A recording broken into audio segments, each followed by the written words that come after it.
Carta de Paulo aos Filipenses, capítulo 1. Vamos fazer a leitura do versículo 9 ao versículo 11. E então faremos mais uma oração pedindo por iluminação do nosso Senhor. Farei a leitura em voz alta, peço que os irmãos acompanhem. A palavra do Senhor diz assim: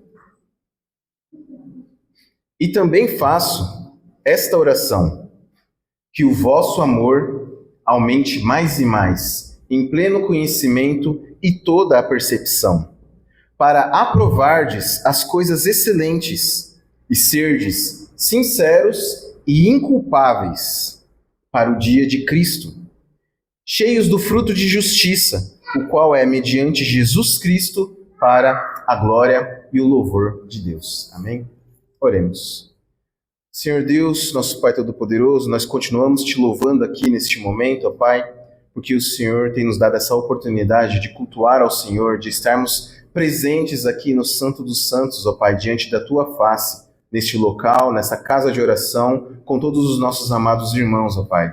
Obrigado, Senhor Deus, por essa oportunidade que nos foi dada através do sangue de Jesus Cristo, ó Pai. E nós pedimos nesse momento por iluminação do Teu Santo Espírito, para que o nosso coração compreenda essa mensagem que aqui será pregada, para que o nosso coração guarde essa mensagem e para que, juntamente com o Teu Espírito Santo, o Senhor nos capacite a praticar todos os dias aquilo que o Senhor exige de nós, ó Pai. Nós pedimos e agradecemos em nome de Jesus Cristo. Amém.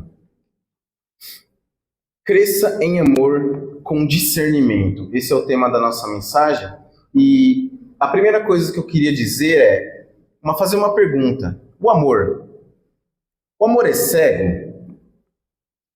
Muitas vezes nós escutamos isso do mundo. As pessoas que estão do lado de fora enxergam o amor de maneira diferente da forma como Deus nos apresenta o amor. E muitas vezes as pessoas que dizem isso, elas amam, mas elas amam de uma forma errada. E é possível isso. É possível amar de forma errada. Há muitas formas erradas de amar, na verdade. Há os amores que são cegos, há os amores que são imaturos, há os amores que são permissivos, tudo pode. Há os amores que são tóxicos, nada pode. Há os amores que são interesseiros e há aqueles amores que afastam as pessoas de Deus ao invés de aproximá-las. O mundo fala muito sobre amor, nas músicas, nos filmes, nas novelas, mas o amor que eles pregam não tem discernimento, ou seja, não trazem a capacidade de ter um bom senso, conhecimento verdadeiro, um conhecimento que vem de Deus. Eles não nos ensinam a ter um bom julgamento para discernir o que é certo do que é errado. Este amor que o mundo prega não nos dá um bom discernimento para distinguir o que é verdadeiro daquilo que é falso. Não nos ajuda a distinguir o bem do mal. No entanto, quando o apóstolo Paulo está orando pela igreja dos Filipenses, ele clama a Deus para que o amor daqueles irmãos cresça, aumente, mais e mais. Mas não cresça de qualquer jeito. Veja, ele ora por um amor que cresce com conhecimento, um amor que cresce com discernimento, um amor que cresce com sabedoria. Nós estamos lendo aqui a carta dos Filipenses, e nós estamos exatamente no finalzinho da oração de ação de graças de Paulo aos Filipenses. Paulo começa a sua carta com uma saudação, apresentando ele mesmo, o apóstolo de Jesus Cristo, como servo, e então ele começa a dar graças a Deus pelos Filipenses, ele agradece pela vida dos Filipenses. Essa oração de Paulo revela algo muito precioso. E o que é?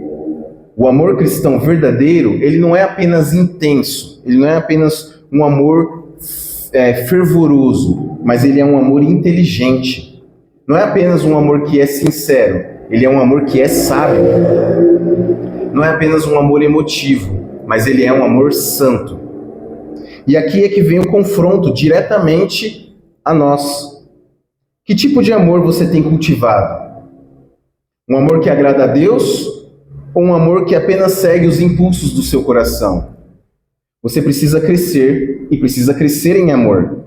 mas precisa crescer em amor com discernimento, um amor com sabedoria, porque é assim que se vive de forma íntegra e frutífera diante de Deus. Não só evitando o mal, mas também aprovando tudo aquilo que é excelente, produzindo bons frutos que glorificam o nome do nosso Deus. Esse é o amor que a Bíblia prega, esse é o amor que o apóstolo Paulo ora para que nos Filipenses cresça mais e mais. E esse é o amor que nós temos que desenvolver, um amor que não é cego, um amor que não simplesmente segue aquilo que o coração está mandando, mas um amor que é inteligente, um amor que é sábio e sabedoria que vem do alto. Antes ainda de apresentar os pontos para os irmãos, é importante dizer que essa oração de Paulo, ela não surgiu do nada. Paulo não simplesmente pegou a carta e começou a escrever a sua oração do nada, mas ela vem diretamente de um fluxo de pensamento do apóstolo. Ele estava pensando muitas e muitas coisas, lembra? Ele estava preso em Roma e ele tinha muito tempo livre para pensar.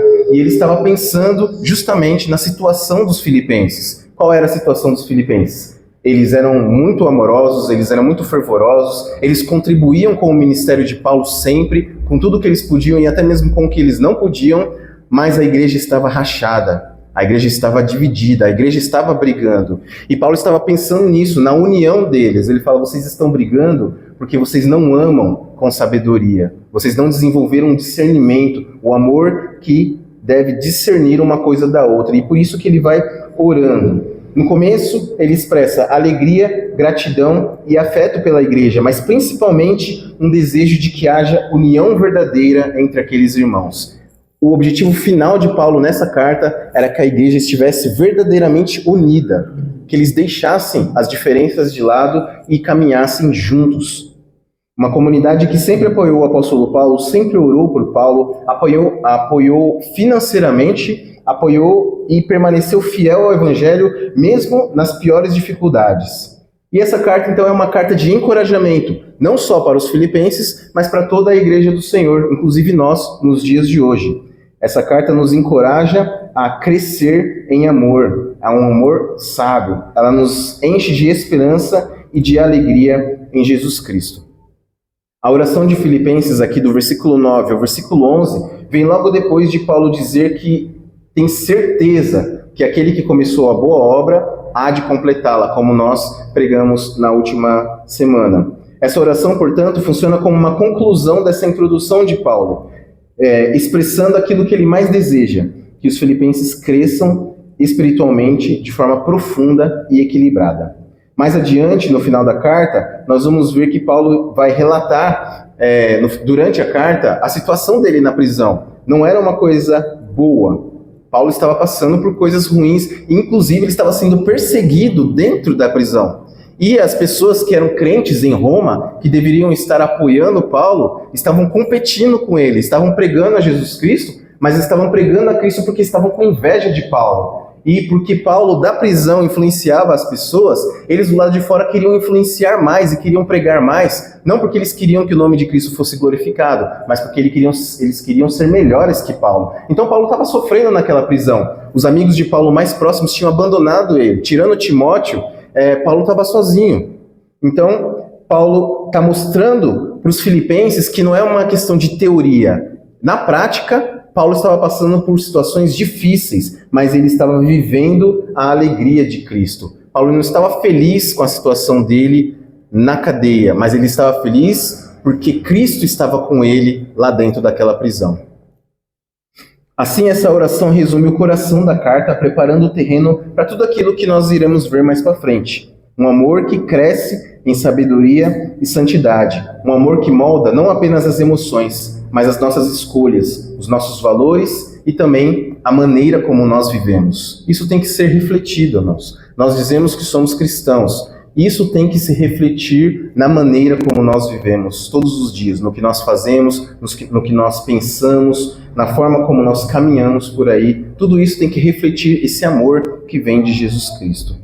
Então, o tema desse sermão é: cresça em amor com sabedoria, com discernimento. E a pergunta que você deve se fazer é: por quê? Por que eu devo crescer em amor com conhecimento? A resposta está no texto.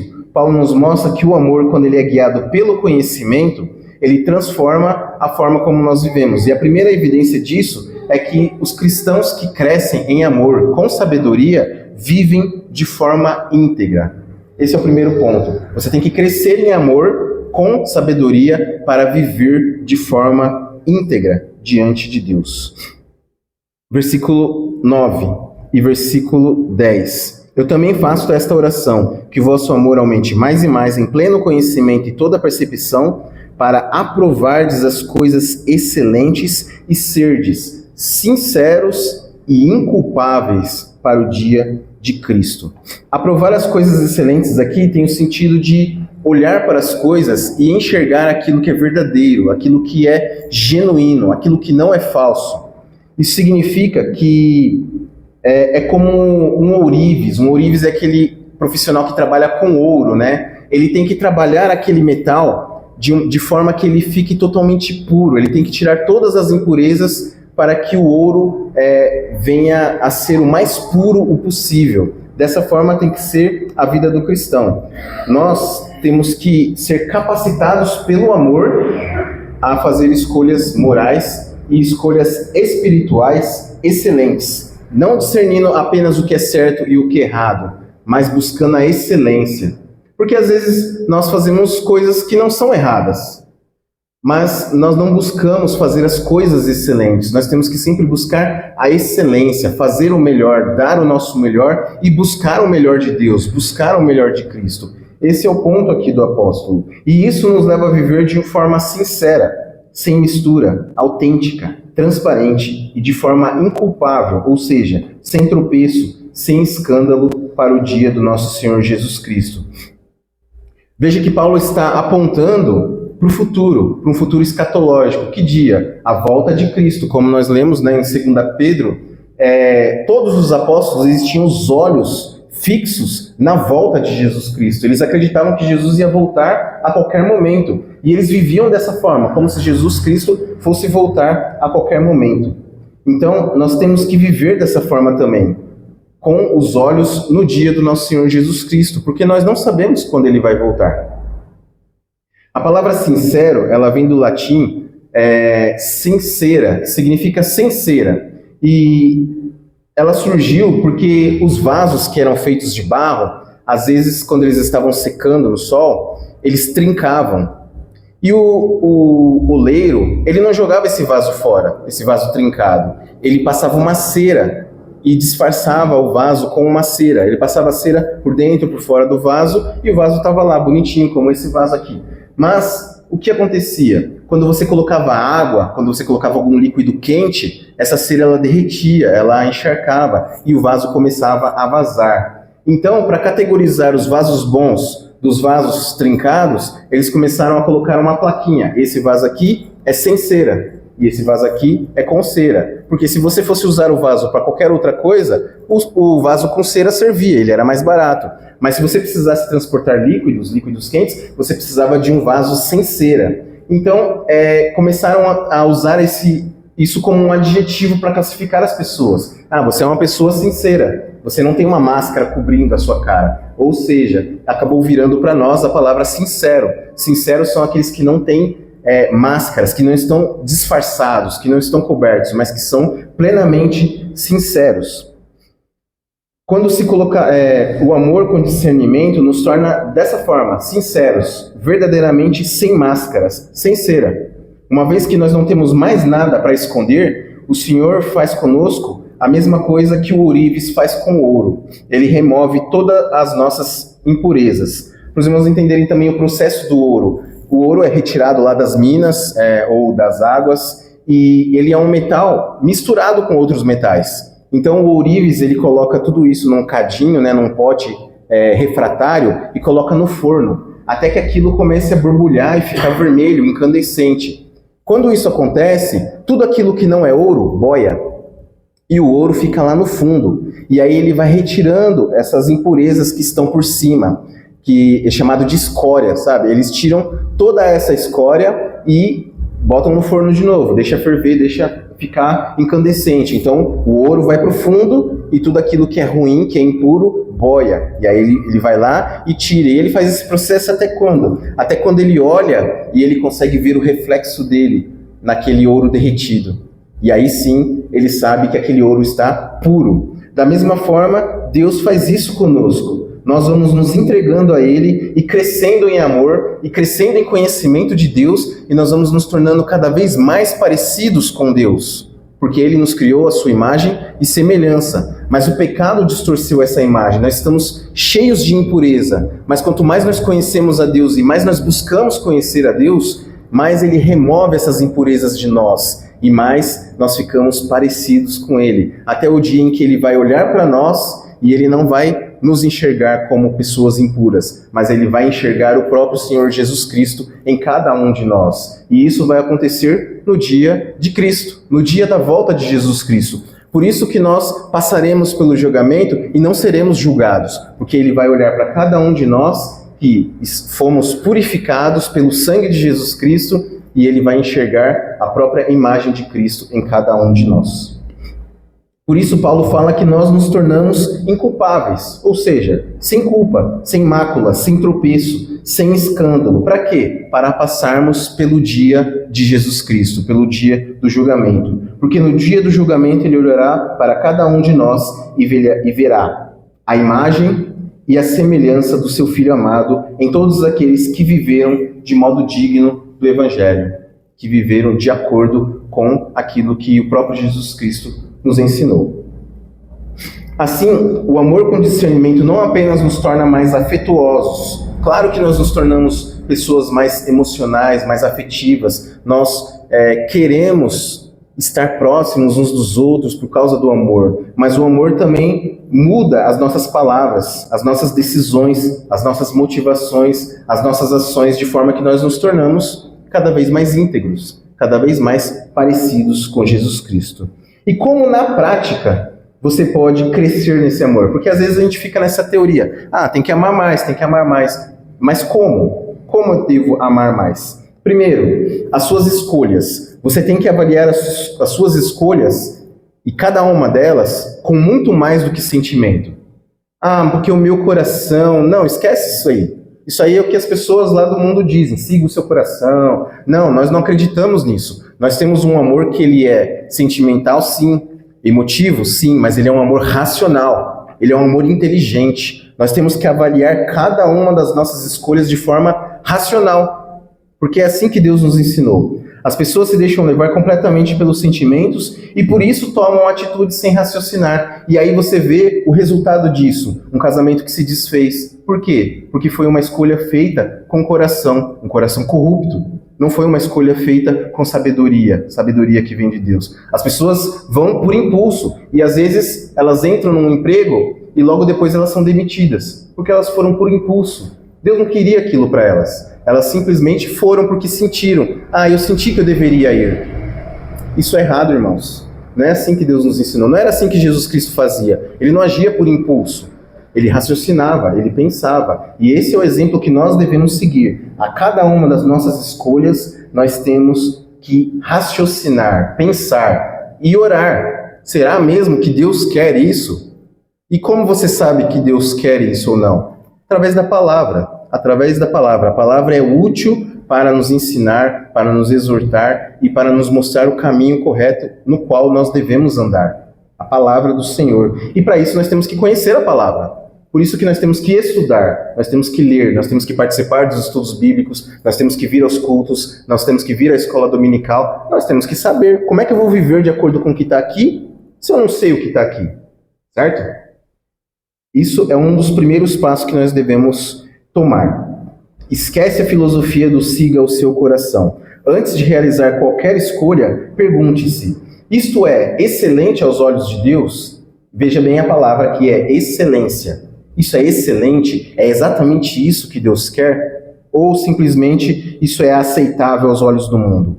Porque existem coisas que nos são lícitas, mas muitas delas não nos convêm. Aí, esse é o ponto. Não é uma questão de pode ou não pode, porque isso seria legalismo. Às vezes você pode, mas é isso mesmo? Você já refletiu sobre isso? Isso é excelente? É a melhor coisa que você poderia fazer? Nós temos que pensar dessa forma. Estamos sendo guiados pelo Espírito de Deus ou apenas pelo nosso coração? E falando do coração, nós sabemos que a palavra de Deus nos ensina que o nosso coração, ele é corrupto. extremamente corrupto, e nós não podemos confiar nele. Todas as vezes nós devemos examinar o nosso coração com honestidade. Por causa do pecado, o coração do homem não é uma fonte segura. Nós não temos uma fonte segura que vem de nós mesmos. O pecado corrompeu cada parte do nosso corpo, inclusive a nossa razão, os nossos sentimentos e as nossas vontades. E tudo isso flui do nosso coração. O nosso coração deve ser sempre sondado, e o reflexo disso se dá no dia a dia. A integridade na forma como você vive em casa, como você vive no trabalho, como você se comporta nas redes sociais, porque tem pessoas que são umas pessoalmente, mas quando entram ali no Facebook, Instagram e etc., são outras pessoas, você não conhece aquela pessoa. Devemos ter cuidado na forma como nós vivemos na igreja, na forma como nós vivemos na escola, na faculdade. Tudo isso é reflexo do que está no nosso coração. A boca fala aquilo que o coração está cheio. E com o que você tem enchido o seu coração? Nós temos que encher o nosso coração com a palavra de Deus.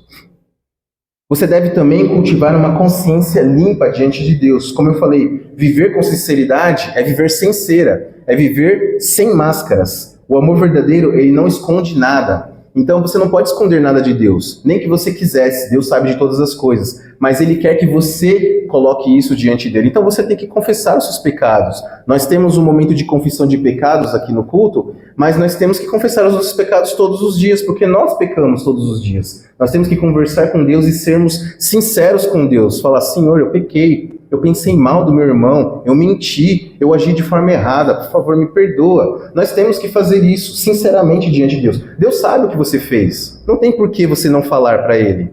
É que nem um filho e uma mãe. A mãe viu o que o filho fez, e ele chega lá, sem, assim, disfarçando, sem querer falar, mas a mãe já sabe. Então, Deus sabe de todas as coisas. Não tem por que você chegar diante dele. Tudo bem, você está com vergonha porque você errou, você está arrependido. Mas Deus é um Deus amoroso, Deus é nosso Pai.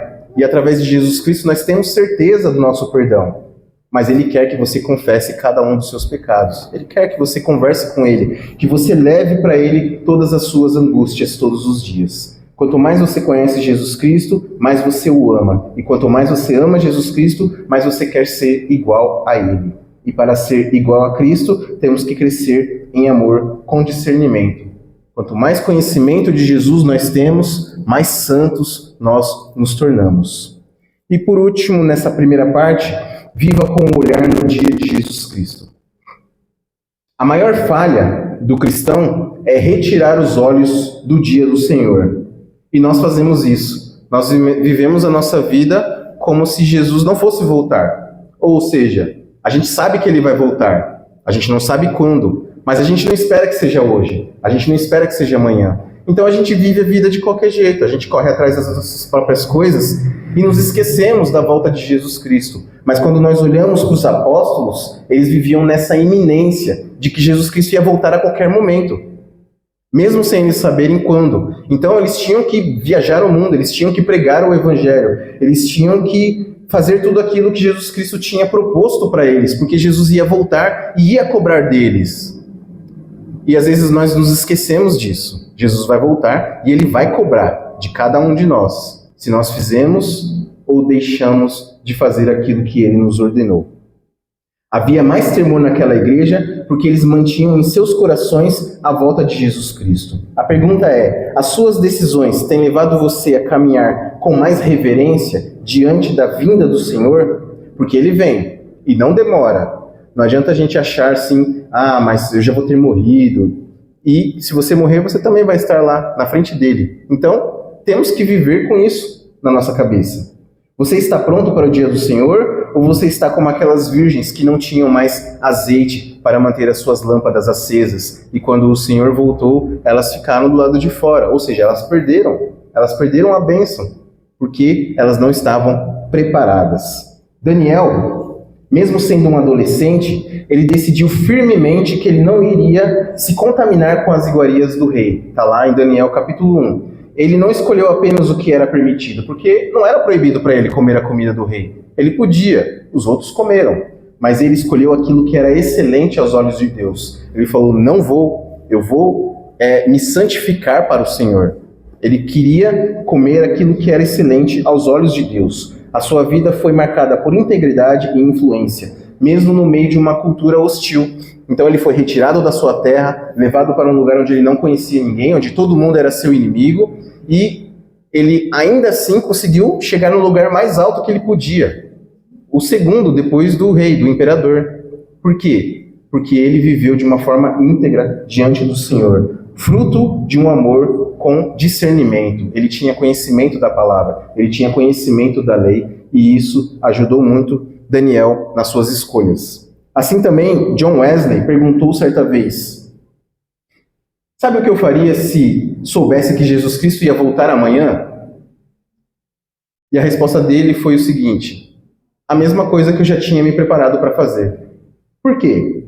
Porque ele vivia todos os dias preparados para a volta de Jesus Cristo. Ele falou: se Jesus Cristo voltar amanhã, sabe o que eu vou fazer? Tudo aquilo que estava na minha agenda, porque a minha agenda já foi preparada pensando na volta de Jesus Cristo. Era assim que John Wesley vivia, de forma íntegra, escolhendo sempre aquilo que era excelente, tentando ser irrepreensível e sincero diante de Deus, porque o coração dele estava preparado para encontrar Jesus Cristo. Como um diamante, um cristal. Como é que você olha se um cristal é puro? Você coloca ele na luz e aí você olha para ver se ele não tem nenhuma rachadura, se ele não tem nenhuma impureza dentro dele.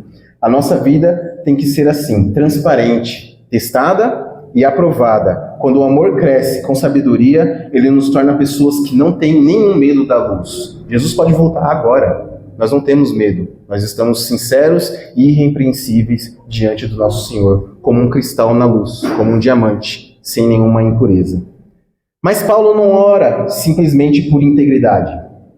Ele sabe que o amor, que cresce com discernimento, não apenas evita o mal e escolhe o que é excelente. Ele também produz frutos. Ele produz frutos visíveis na vida do cristão. Um amor que cresce com discernimento não é estéril. Ele gera atitudes, ele gera ações, ele gera obras.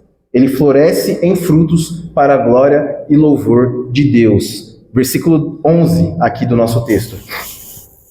Cheios do fruto de justiça, o qual é mediante Jesus Cristo, para a glória e louvor de Deus. Então esse é o nosso segundo ponto. Você tem que crescer com discernimento, crescer em amor com discernimento para viver de forma frutífera. O primeiro, para viver de forma íntegra. O segundo, para viver de forma frutífera. Os crentes devem ser cheios do fruto de justiça.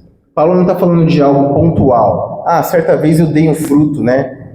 Não. Paulo está falando de uma vida que é saturada, abundante e constante em frutos, frutificando dia a dia para o nosso Deus.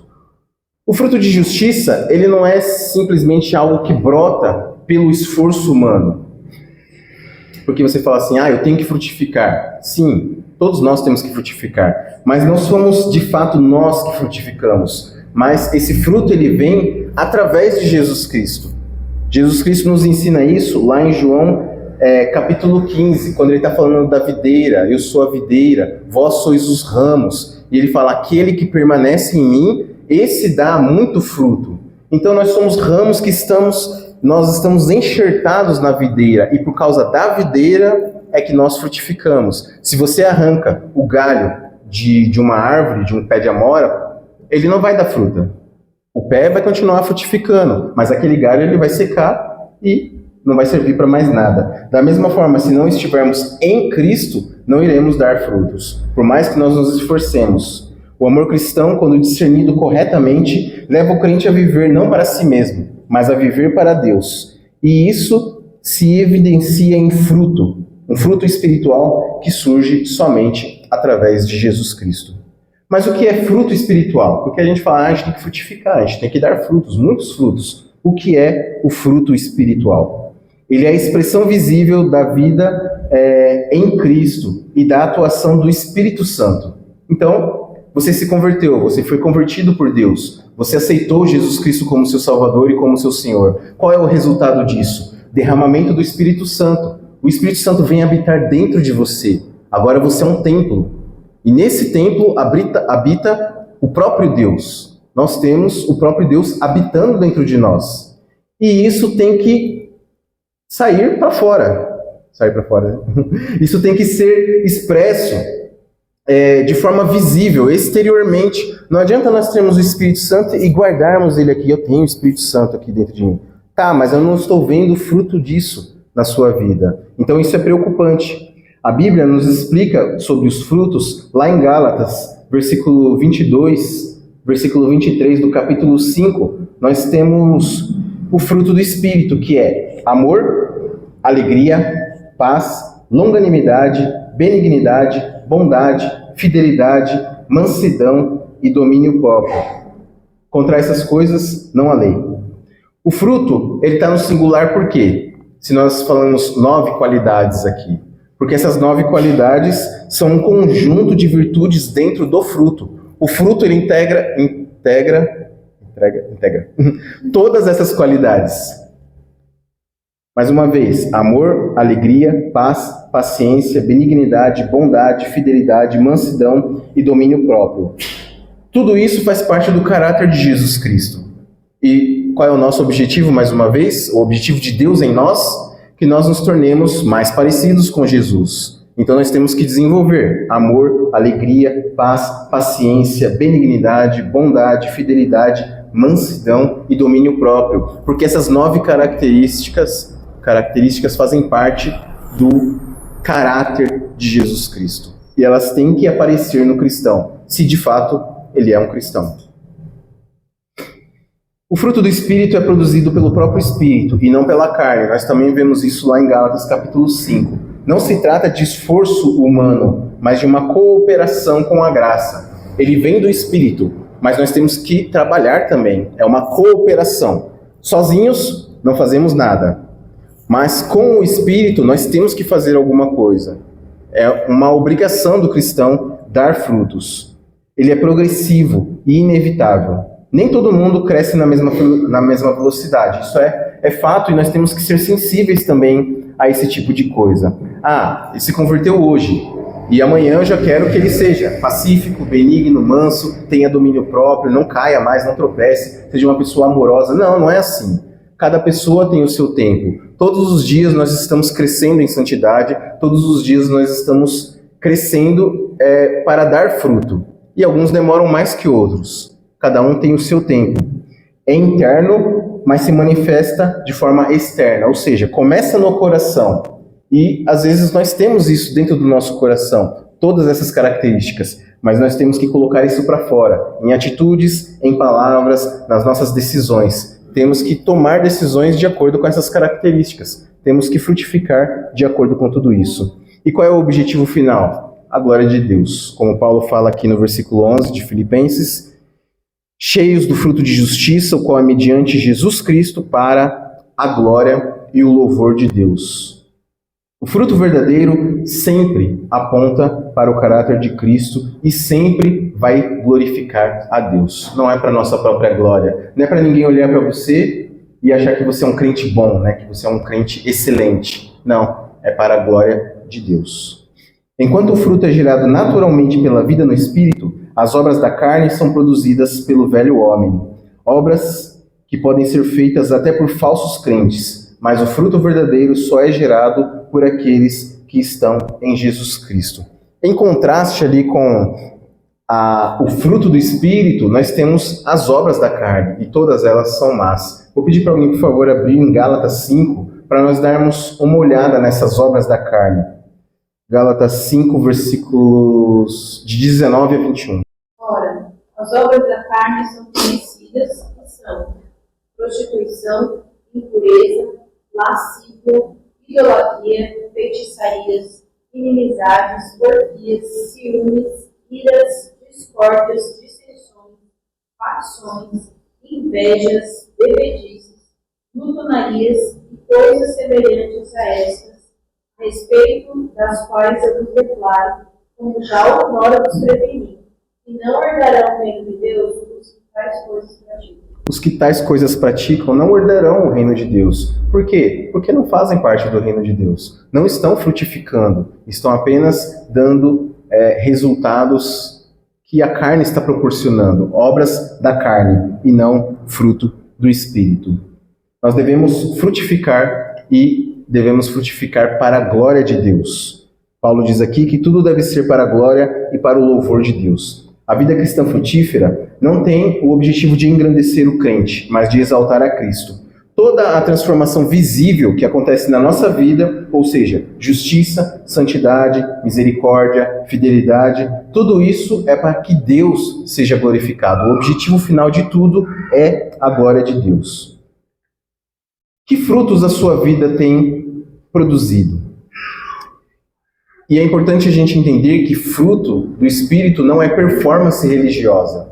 Você pensa assim, não, mas eu vou para a igreja todo domingo, eu oro, eu leio a Bíblia, eu prego, eu canto, eu faço... Não é isso. O fruto do Espírito não é performance religiosa, mas é a evidência de um coração transformado. A gente sempre ouve isso, né? E se eu for na sua casa? E se eu conversar com seus vizinhos? O que eles vão falar de você? A evidência de um coração transformado. Se eu for lá no seu emprego, no seu trabalho, conversar com seus colegas, com seu supervisor, se eu for na sua escola, na sua faculdade, não adianta vir aqui, sentar aqui, ouvir a palavra e sair daqui sem ter uma mudança de vida. Frutificar é dar evidências de um coração transformado em Jesus Cristo. E para isso você tem que buscar Jesus Cristo como a fonte. Ele falou lá em João 15, sem mim nada podeis fazer. Então nós temos que buscar em Jesus Cristo. Não há fruto de justiça se não houver comunhão com Jesus Cristo. Cristo tem que ser o seu primeiro pensamento quando você acorda. E você tem que acordar e conversar com Ele, e ler sobre Ele, e aprender sobre Ele. E você tem que viver o seu dia juntamente com Ele, em comunhão com Cristo, para que você possa frutificar de verdade. Isso exige oração, palavra, arrependimento e dependência. Quando você acorda e você entrega o seu dia nas mãos de Deus, você está falando para Ele, Senhor, eu dependo do Senhor para tudo. Eu não consigo sair da minha cama sem o Senhor. Eu não consigo ir trabalhar se o Senhor não for comigo. Como Moisés disse, né? Se o Senhor não for com a gente não vai. Se o Senhor não estiver na nossa frente, a gente não vai sair daqui. E você tem que viver dessa forma. Falar para Deus, quando você acordar, se o Senhor não estiver comigo, eu não vou sair dessa cama. E sair com essa convicção de que você está caminhando juntamente com Cristo. E aí você vai viver para a glória de Deus. Viver para a glória de Deus e não buscando aplausos de seres humanos, não buscando as palmas dos homens. O amor com conhecimento e sabedoria leva você a servir, amar, perdoar e trabalhar para que o nome de Deus seja exaltado. É sempre isso. Por que você trabalha? Eu sempre faço essa pergunta, né? Por que você estuda? Eu estudo para ter um bom emprego. Tudo bem, mas esse é o seu objetivo final? Esse é o seu propósito? Não, você estuda para a glória de Deus. Para que você trabalha? Para ter o meu dinheiro e pagar minhas contas. É esse o seu propósito final? Está errado. Você trabalha para a glória de Deus, para glorificar a Deus. Tudo que você faz, quer comais, quer bebais, quer façais qualquer outra coisa, fazei tudo para a glória de Deus. Por que você quer se casar? Porque eu amo. Não ama nada não. Ou ama, né? Mas não é esse. Você vai se casar para a glória de Deus.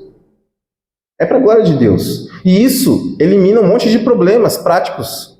Porque você não está buscando felicidade no outro. Eu quero ser feliz. Quero casar para ser feliz. Eu quero separar para ser feliz. Não. Você faz isso buscando a glória de Deus. E é Deus que vai ser a sua felicidade. E aí a sua felicidade não depende mais do outro. Se o outro errar, e vai errar, porque ele é um ser humano e pecador, tá tudo bem.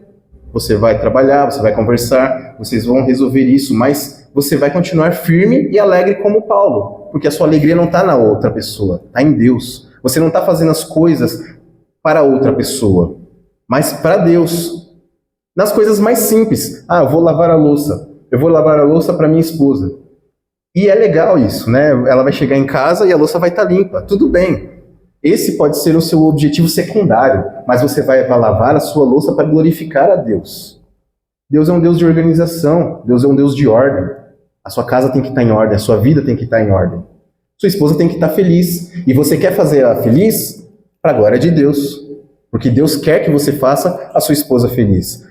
Deus quer que você faça o seu marido feliz, que você faça os seus filhos felizes, que você faça sua mãe, seus pais, que você faça tudo isso, mas não pensando primariamente no outro ou em si mesmo, como as pessoas fazem lá fora, mas pensando na glória de Deus.